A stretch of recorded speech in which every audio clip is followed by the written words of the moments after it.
Hello aspirants, welcome to Banking Nagri. This is Vaibhav Saini, Assistant Manager in State Bank of India. I hope आप सबकी RRB की preparation अच्छी चल रही होंगी। तो आज मैं दिखाऊंगा आपको अपना आरआरबी पीओ मेंस का score card and we will analyse and see कि कितना हमें सेक्शन वाइज एटलीस्ट स्कोर करना चाहिए ताकि कट ऑफ से आप एटलीस्ट 20 नंबर ज़्यादा ला पाओ। ये मैं उस बेसिस पे कह रहा हूँ क्योंकि मेरे ओबीसी के कट ऑफ से 20 मार्क्स ज़्यादा आए थे, तो उसके हिसाब से हम देखेंगे। और आपका ये फोबिया भी थोड़ा दूर होगा कि हर सब्जेक्ट में सेक्शन वाइज हमें पूरा अटैम्प्ट नहीं करना होता, जस्ट लाइक प्रीलिम्स। या जो बच्चे पहली बार मेंस देंगे उनको ये थोड़ा क्लियर हो जाएगा कि at least half of the paper ऐसा होता है मेंस में जो आप छोड़ सकते हो। आपके पास बहुत बड़ा एज होता है पेपर को फिल्टर करने का कि कौन सी आपको क्वेश्चन अटैम्प्ट करना है, कौन सा आपको छोड़ना है। तो वो देखते हैं। सबसे पहले this was the result of online mains examination of for recruitment of officers scale 1 CRP RRB 9 का है in RRB regional rural banks. My name is there, roll number registration number is there. Online mains exam मेरा हुआ था 30 जनवरी 2021 को। Category you can see OBC। State applied was UP। अब देखो same ही आपका आज एग्ज़ाम का पैटर्न है, बस थोड़ा सा चेंज क्या हो सकता है, दैट वॉज सेक्शनल टाइमिंग जो अभी एडवर्टीजमेंट में देखने को मिला। अब अगर हम सब्जेक्ट वाइज बात करें, आप रीजनिंग को देखो, maximum score is 40, cut off गई है 8 नंबर 8.75 कि इतना तो आपको लेके आना है, minimum 8.75 and obtained score is 16.75। Okay, 1 second. अब एक बात बताओ कि क्या ऐसा रहा होगा कि 40 नंबर का पेपर था और मैं केवल 16.75 नंबर ही ला पाया? उसका एक सिंपल सा रीज़न ये है कि जो टोटल टाइम आपके पास होता है ना, वो इतना सफिशिएंट नहीं होता कि आप 40 नंबर का अटैम्प्ट कर पाओ। और कट ऑफ भी इतनी नहीं जाती। पहले कट ऑफ की बात कर लेते हैं। देखो 200 नंबर के पेपर में से कट ऑफ कितनी गई है? केवल 64.19 मार्क्स। मेरे कितने आए हैं? 84। तो जब 200 में से कट ऑफ 64 नंबर जा रही है तो आपके पास कितने का एज है? 200 में से हिसाब लगाओ, 64 माइनस करो, 136 का एज है। 136 अराउंड मार्क्स ऐसे हैं जो आप छोड़ के आ सकते हो।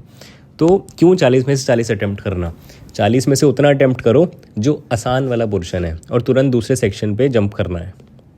40 में से मेरे आए 16.75। देन कंप्यूटर की बात करें, 40 में से cut off sectional cut off गई है 5.75, मेरा स्कोर रहा 14.25।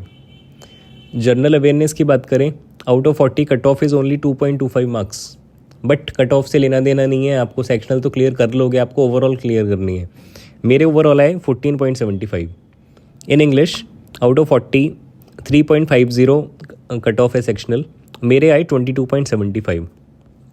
क्वांट्स में 40 में से 2.25 सेक्शनल कट ऑफ है, मेरे मार्क्स आए 14.75। और टोटल कट ऑफ है 200 में से 64.19, मेरे मार्क्स आए 84। अब यहाँ पे ऐसा नहीं है कि मुझे इंग्लिश में से 40 में से 22 नंबर मेरे क्यों आए, बाकी के मेरे क्यों नहीं आए। मैंने पेपर अटैम्प्ट करा ही नहीं, इसलिए नहीं आए। ऐसा नहीं है कि मेरे मार्क्स कट के 40, मैंने 40 में से 40 का अटैम्प्ट करके आया और मेरे 22 नंबर आए। ऐसा बिल्कुल नहीं है। ऐसा बिल्कुल नहीं है कि 40 में से मेरे 16 नंबर इसलिए आए हैं रीजनिंग में क्योंकि बाकी जो पोर्शन था मैंने छोड़ दिया। क्यों छोड़ दिया? इसलिए छोड़ दिया क्योंकि मुझे पता था कि 200 में से जो कट ऑफ जाने वाली है मेरे उससे ज़्यादा मार्क्स आ जाएंगे अगर मैं सेक्शन वाइज इतना अटैम्प्ट करूँगा। ये मेरा पहले से माइंडसेट क्लियर था। ठीक है, तो आपको ये थोड़ा सा एनालाइज करना है। अब यहाँ पे देख, ये एक्चुअली पेंसिल से जो लिखा है ना, ये मुझे नहीं याद ये मैंने क्या लिखा है। अच्छा, नीचे वाला ये टोटल वेटेड स्कोर मैंने निकाला है, ये कुछ निकाला होगा। खैर उसकी ज़रूरत नहीं है, फ़िलहाल छोड़ो। यहाँ पे देखने वाली चीज़ ये है कि आप जितना कट ऑफ से मार्क्स ज़्यादा लेके आओगे, 64.19 और 84 में डिफरेंस अराउंड 19.81 मार्क्स का है, रफली 20 नंबर का मान लो। जितने कट ऑफ से ज़्यादा मार्क्स आप लाओगे मेंस में, उतना इंटरव्यू में आपको हेल्प मिलेगी। अब अगर मैं सच बताऊं, जो मेरा RRB PO का इंटरव्यू था उसमें 2-3 क्वेश्चंस में मैं अटक गया था जो मुझसे पूछे गए थे। मैंने उनको बताया भी था बट वो उससे सेटिस्फाई नहीं हो पा रहे थे। ठीक है, तो उसका मेरा इंटरव्यू क्लियर कैसे हुआ? क्योंकि मेरे पास एज था 20 मार्क्स का मेंस में।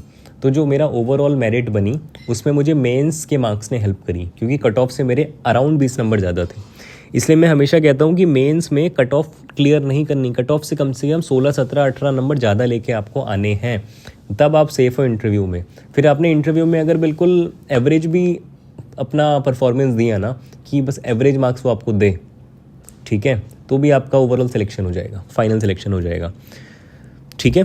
सो this was my mains score card of RRB PO. मोटा मोटा आपको आइडिया लग गया होगा कि पूरा पेपर अटैम्प्ट करना ही नहीं होता, इसलिए मैं हमेशा कहता हूँ एक आपको स्किप एंड पिक करने की टेक्निक आनी चाहिए। क्वेश्चन नहीं आता तुरंत स्किप करो, अगर आता है तुरंत पिक करके तुरंत ख़त्म करके आगे बढ़ो। अगर ये जिस दिन आपको ये समझ में आ गया, आप उस दिन पेपर क्लियर कर लोगे, क्योंकि इतना you can say difficult paper नहीं है, बस इसमें थोड़ी सी स्ट्रैटेजी आपको बना के जानी है, पेपर में थोड़ा सा स्मार्ट वर्क करना है, आप आराम से क्लियर कर पाओगे, ठीक है। और अगर मैं बैंकिंग सेक्टर में बात करूं, सबसे आसान पेपर ऑफिसर बनने के लिए आरआरबी पीओ का है, क्योंकि पेपर का लेवल उतना होता ही नहीं है। अगर आप पुरानी पजल्स भी उठा के देखोगे ना, मैं अभी 2022 की पजल्स देख रहा था जो 2022 में आई थी, आप कहीं से नहीं कह सकते मेंस की पजल्स हैं। मतलब ऐसी पजल्स हैं कि विद इन 5 मिनट्स आप एक पजल बना सकते हो, ऐसी पजल हैं वो, जबकि मेंस की पजल 15, 12, 13, 14 मिनट से पहले नहीं बनती। तो अपने अंदर पॉजिटिविटी लाओ, जितनी नेगेटिविटी जहाँ से आ रही है उन लोगों से दूर रहो, उन सोर्सेज से दूर रहो, पॉजिटिविटी के साथ अपनी कंसिस्टेंसी बनाओ, और डेली जितना अपना 100% दे सकते हो उतना 100% आपको देना है, ठीक है। So this was all from my side in this video. Channel आप सब्सक्राइब कर लेना, टेलीग्राम चैनल का लिंक आपको डिस्क्रिप्शन में मिलेगा, वो आप ज्वाइन कर लेना, जो इंपॉर्टेंट बातें हैं वहाँ मैं शेयर करता रहता हूँ।